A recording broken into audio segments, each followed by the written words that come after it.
How's it going, guys? My name is Rushcode and welcome back to the Unreal Engine 4.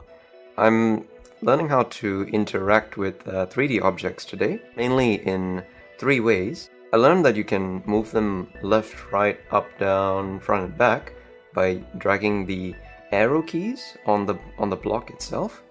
You can also rotate them in 3 different dimensions. And I was mainly playing around with the scale, which is what you can use to change the size and stuff.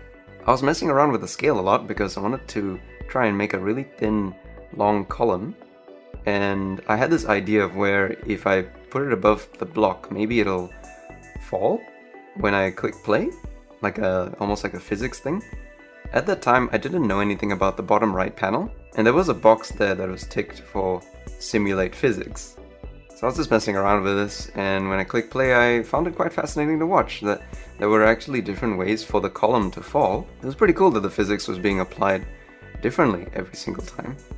And based on the tutorial I was going through, I was supposed to try and make a ramp and be able to walk on it.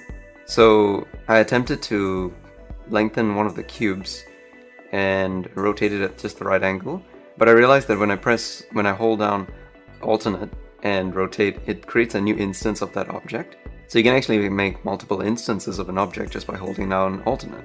So once I worked out the right angle, I just adjusted it a little bit and tried to line it up with the gray block, and then just clicked play and realized that something was not quite right here. The block flew off somewhere.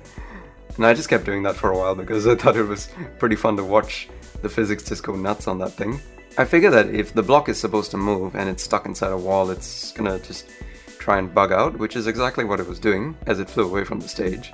And I was getting ahead of myself a little bit, so the next part of the tutorial did actually start to explain the bottom right panel, where first of all I can change the mobility of an object. And so instead of it being movable, I click static, and without me realizing, that actually unticked the box for simulating physics at the bottom.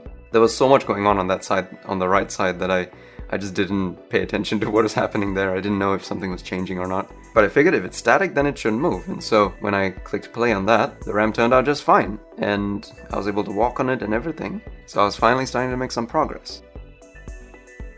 And I got a little bit creative after that. I figured I'll just try and bring in another block and turn it into a platform of sorts, so that when I walk up on the ramp, I can walk onto that platform as well, making sure that it's static and wide enough for me to walk on.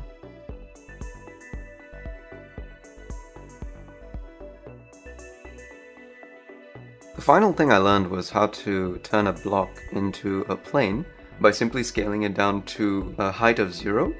And there is an option on the left side for creating an actual plane, and I don't know if that's exactly the same thing or not, but you can sort of cheat the system a bit and just make a plane by squashing a block. And you can stand on it, you can shoot under it, projectiles will deflect off of it.